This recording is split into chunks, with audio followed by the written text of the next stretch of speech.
Hello everyone. 81st question है the statement तमसो ज्योतिर्गमया was originally mentioned in.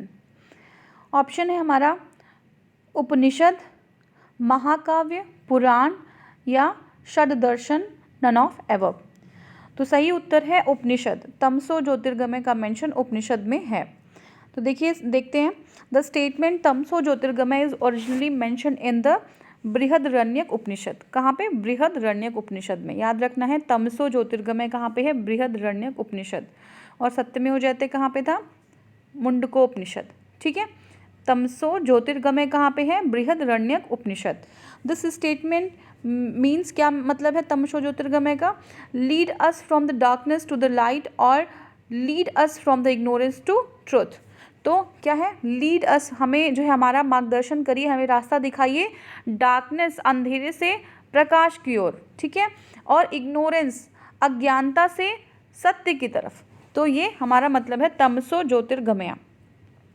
The legend of the Satya Kanjabal which challenge the stigma of being unmarried mother is mentioned in. तो देखिए option है हमारा जबाल उपनिषद, छंदोग्य उपनिषद और कठोपनिषद. प्रश्नोपनिषद भी है. ठीक है. तो सही उत्तर हमारा है छंदोग्य उपनिषद. तो देखिए Satyakama Jabala is a boy and later Vedic sage. ठीक है. बाद में वैदिक सेज बन जाते हैं. उन्होंने पहली बार जो है कौन सा हमारा 4th चैप्टर है एंशिएंट हिंदू टेक्स्ट का, Chandogya Upanishad, challenge the stigma of the unmarried mother. ठीक है. तो ये हमारा छंदोग्य उपनिषद में मेंशन है सत्यकाम जबाल का जो स्टिग्मा है अनमैरिड वुमेन के लिए. ठीक है. तो ये चीज़ आपको ध्यान रखनी है. कहाँ पे है? छंदोग्य उपनिषद में. आप एक बार फिर से देखते हैं. जो आपका सत्यमेव जयते है वो कहाँ से? Mundakopanishad.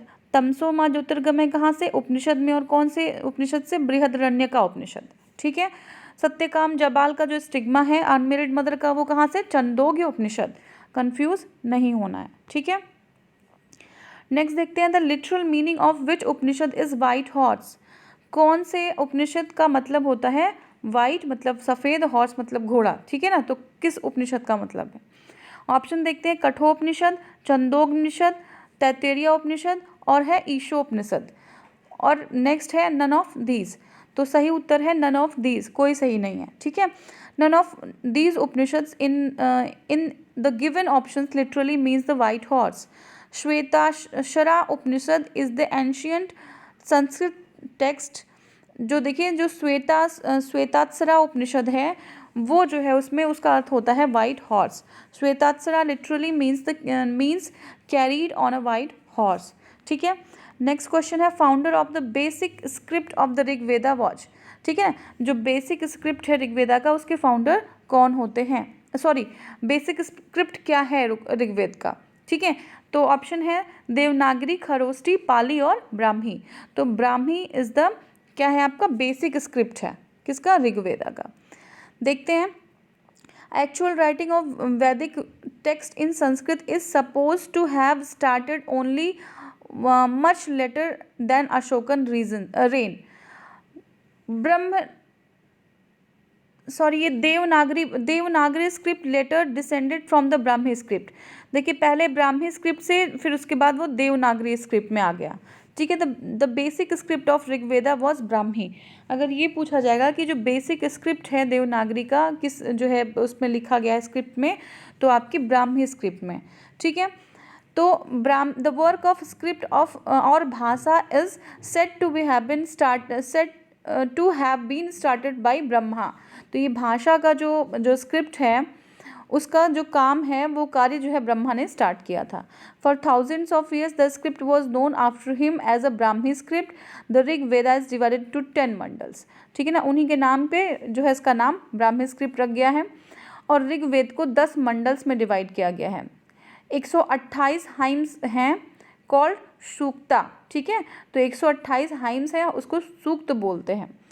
According to Patanjali there are 21 branches of Rigveda. According to Patanjali, जो पतंजलि है उनके हिसाब से 21 ब्रांचेस हैं ऋग्वेदा के. Priest of the Rigveda were called होता. ठीक है. जो प्रीस्ट होते हैं जो ये सारे प्रेयर्स को परफॉर्म कराते हैं उनको कहते हैं होता. ठीक है. तो देखिए नेक्स्ट क्वेश्चन है इन द वैदिक रिचुअल्स होता इज एसोसिएटेड विथ. होता किससे एसोसिएटेड है? तो किससे? ऋग्वेदा से, अभी जैसे हमने देखा, ठीक है। जो ऋग्वेदा को परफॉर्म कराते हैं उसके रिचुअल्स को उनको बोलते हैं होता, ठीक है। नेक्स्ट है there is a similarity of Avesta and the Rigveda from which region the Avesta related to. तो देखिए जिन अवेस्ता और ऋग्वेद में बहुत सारी सिमिलरिटीज मिली हैं, ठीक है ना।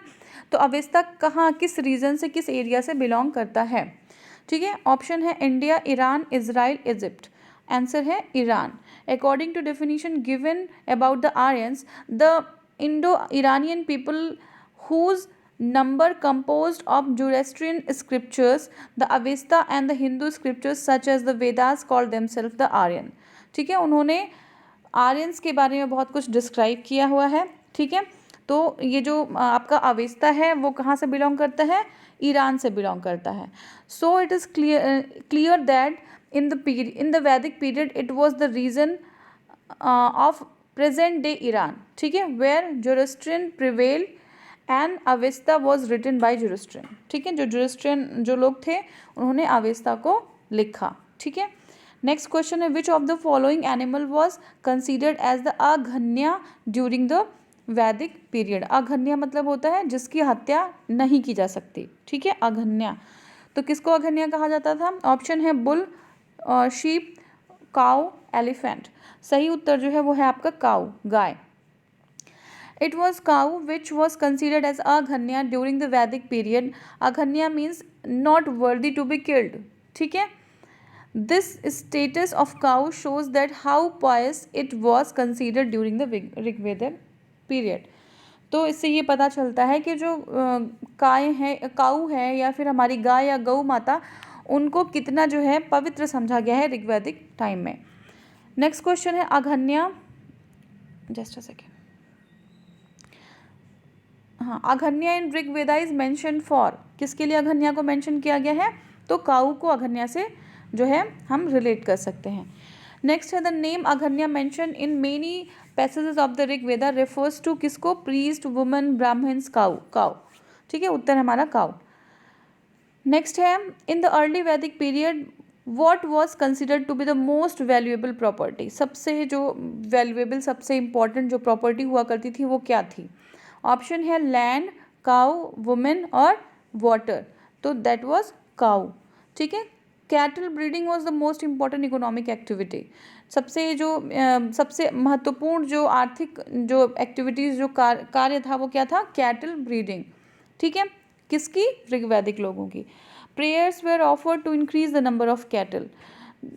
कैटल के नंबर को, गायों की संख्या को बढ़ाने के लिए प्रेयर्स, प्रार्थना भी की जाती थी।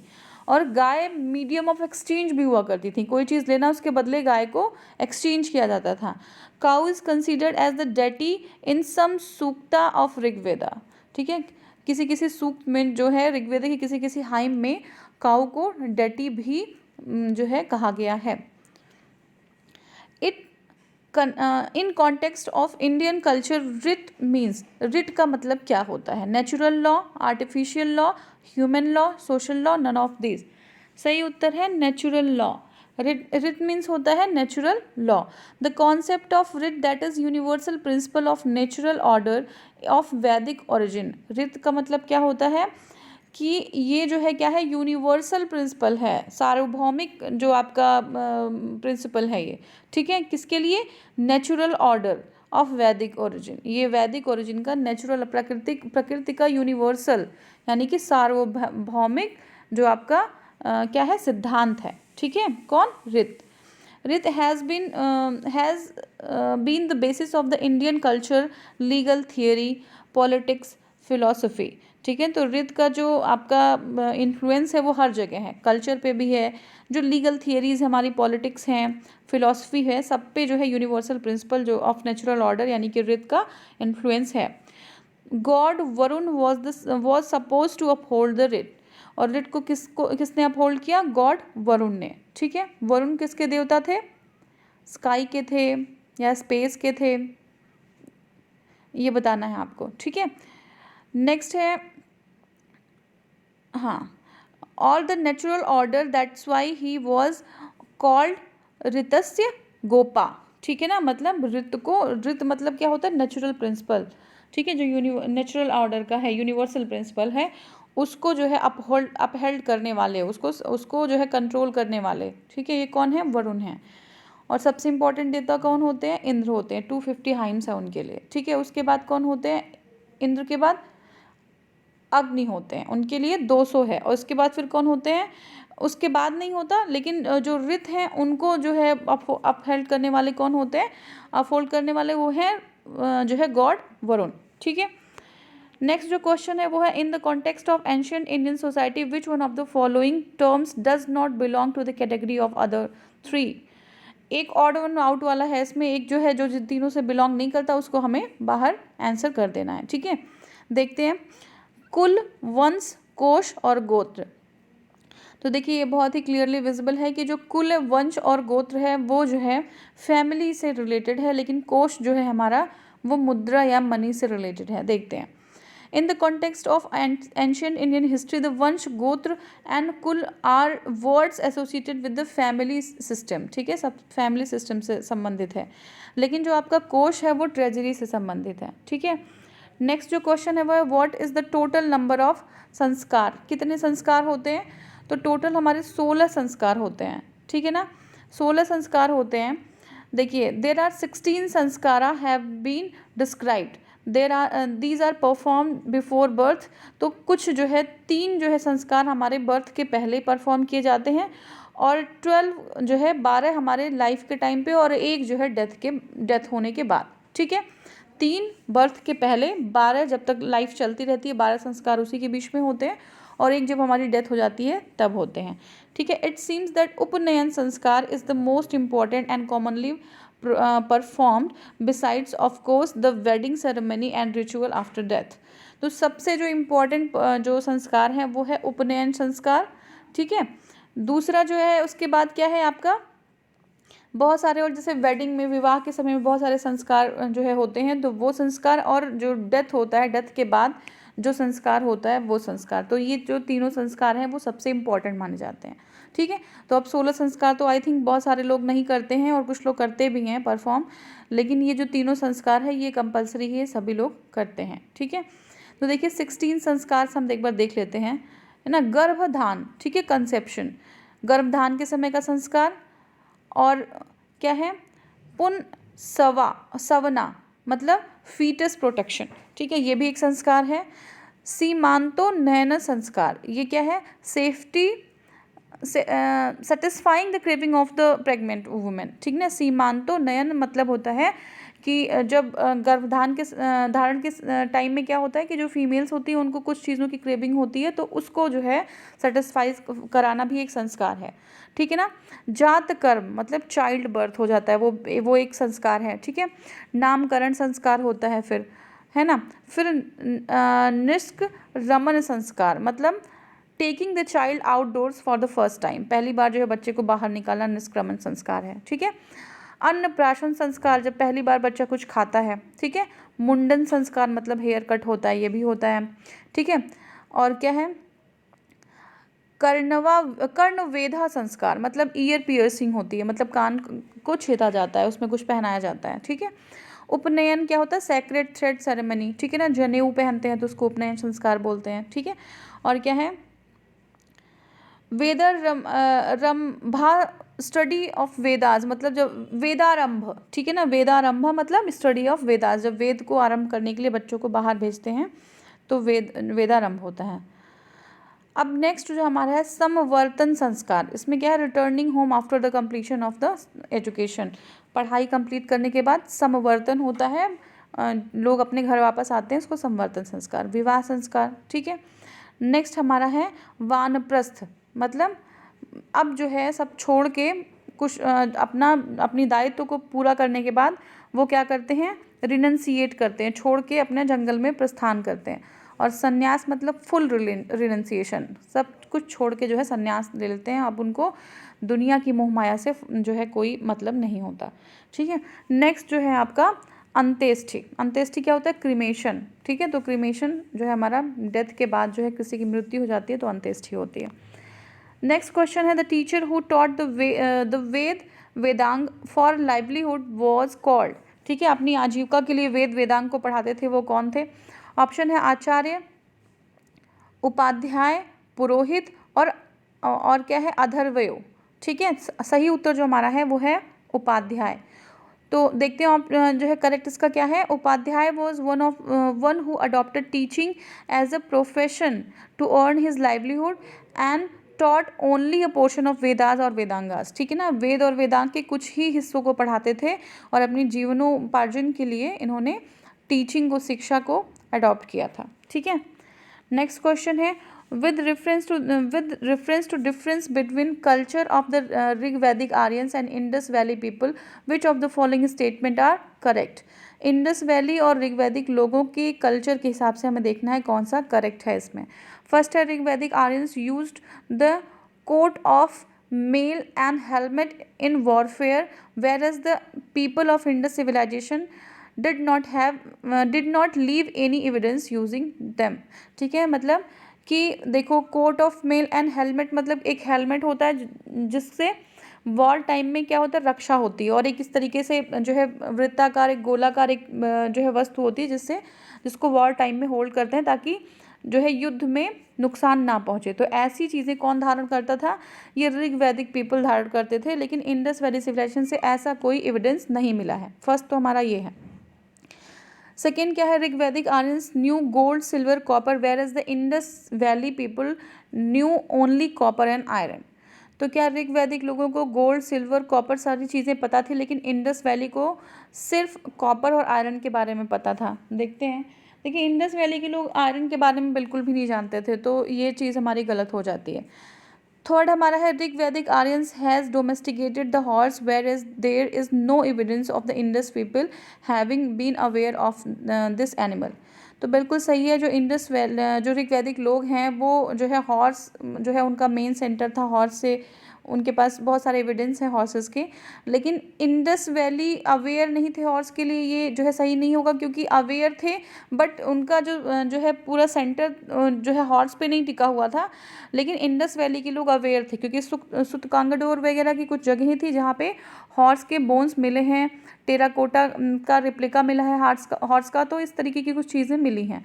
तो ये भी हमारा उत्तर सही नहीं है। ठीक है ना, हाँ, तो इसमें देखिए ऑप्शंस दिया हुआ है, ओनली 1, 2 and 3, 1 and 3 एंड 1, 2, 3। तो अब हमारा सही उत्तर है ए, मतलब ओनली 1। तो ये हमारा लास्ट है, एक्सप्लेनेशन देख लेते हैं। The coat of mail and helmet made of gold and iron are mention in Rigveda. ठीक है, तो ये मिला हुआ है सोने का और लोहे का हेलमेट और जो मेल होता है वो जो है ऋग्वेदा के लोग पोजेस करते थे वॉर के टाइम पे। Possibly they were use in warfare. Indus valley people were lacking of weapons and were possibly ruled by the class of merchants. Indus valley के जो लोग थे वो वेपन्स उनके पास नहीं होते थे, तो इससे ये अनुमान लगाया जाता है कि मर्चेंट्स जो व्यापारी लोग थे वो लोग जो है पूरा गवर्न करते थे, वो रूल करते थे पूरे सिस्टम को। ठीक है, इंडस वैली के।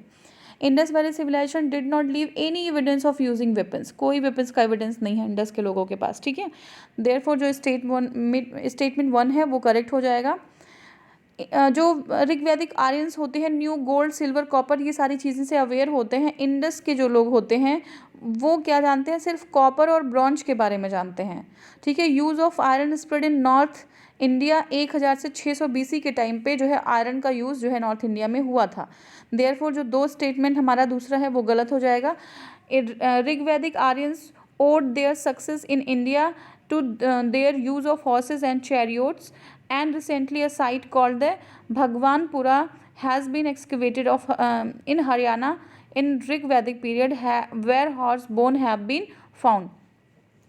तो जो ऋग वैदिक आर्यंस थे उनका पूरा सक्सेस जो हमारे इंडिया, नॉर्थ इंडिया में होता है वो हॉर्सेस की वजह से होता है, और रिसेंटली अभी हरियाणा में भगवानपुरा नामक एक गांव है, वहाँ पे भी हॉर्स बोन के साक्ष्य मिले हैं। ठीक है ना, evidence of horses came from the superficial level of Mohenjodaro. ठीक है, मोहनजोदाड़ो में सुपरफिशियल लेवल पे एविडेंस मिले हुए हैं। यहाँ पे क्या होता है, and form A doubtful terracotta figurine from Lothal. Lothal में भी एक टेराकोटा की फिगरिन मिली है हॉर्स की। The remains of horse are reported from Surkotada. ठीक है, सिचुएटेड इन गुजरात। तो गुजरात में कुछ रिमेन्स हॉर्स के मिले हैं सुरकोटडा से, बट होता क्या है, but belong around 2000 BC but identity is doubtful, ठीक है ना, इसकी आइडेंटिटी थोड़ा डाउटफुल है हॉर्स की, ठीक है। In any cases the Indus valley civilization was not horse centred. अब चाहे उसके साक्ष्य मिले हुए हैं, टेराकोटा फिगरिन मिल गई हो, लेकिन जो इंडस वैली सिविलाइजेशन थी डेफिनेटली वो हॉर्स सेंटर्ड नहीं थी, जबकि वैदिक सिविलाइजेशन के लोग हॉर्स सेंटर सिविलाइजेशन थी, क्योंकि वो इंडिया में उनका सक्सेस हॉर्स की वजह से ही हुआ। तेज़ रफ्तार में दौड़ते थे वो, एक जगह से दूसरी जगह जल्दी मूव कर जाते थे, ठीक है। तो इसलिए जो हमारा स्टेटमेंट 3 है वो भी नहीं सही था, तो स्टेटमेंट 1 ओनली 1 सही था, ठीक है। Thank you so much for watching.